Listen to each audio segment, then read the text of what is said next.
সংসদের সাম্প্রতিক বক্তব্যে স্বরাষ্ট্রমন্ত্রী যে বার্তা দিয়েছেন তা দেশের রাজনৈতিক অঙ্গনে নতুন করে আলোচনার জন্ম দিয়েছে।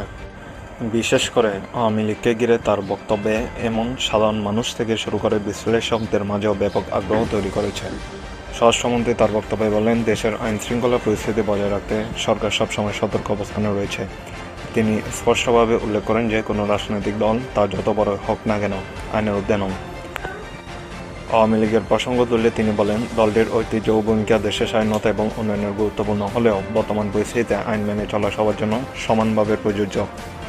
তিনি আরও বলেন, রাজনৈতিক কর্মকাণ্ড যেন সহিংসতার রূপ না নেয় সে বিষয়ে সবাইকে দায়িত্বশীল হতে হবে। বিশেষ করে মাঠ পর্যায়ের নেতাকর্মীদের উদ্দেশ্যে তিনি সতর্কবার্তা দিয়ে বলেন, আইন নিজের হাতে তুলে নেওয়ার অধিকার কাউরই নেই। এছাড়া তিনি দেশের নিরাপত্তা ব্যবস্থা নিয়ে আশ্বাস দিয়ে বলেন, আইনশৃঙ্খলা বাহিনী সর্বদা প্রস্তুত রয়েছে যে কোনো ধরনের অস্থিতিশীলতার মোকাবিলার জন্য। জনগণের জানমালের নিরাপত্তা নিশ্চিত করাই সরকারের লক্ষ্য। বক্তব্যের এক পর্যায়ে তিনি রাজনৈতিক সহনশীলতার উপর গুরুত্ব আরোপ করেন। তিনি বলেন, ভিন্ন মত থাকা স্বাভাবিক, তবে তা প্রকাশের পদ্ধতি হতে হবে শান্তিপূর্ণ এবং গণতান্ত্রিক। তিনি সকল রাজনৈতিক দলকে সংলাপের মাধ্যমে সমস্যার সমাধান করার আহ্বান জানান। স্বরাষ্ট্রমন্ত্রীর এই বক্তব্যকে অনেকে শক্ত বার্তা হিসেবে দেখছেন, যেখানে স্পষ্টভাবে বোঝানো হয়েছে যে সরকারের অবস্থান কঠোর এবং আইনের প্রয়োগে কোনো ছাড় দেওয়া হবে না। একই সাথে এটি একটি সতর্ক সংকেত হিসেবে বিবেচিত হচ্ছে, যাতে রাজনৈতিক দলগুলো তাদের কার্যক্রম পরিচালনায় আরও সচেতন হয়।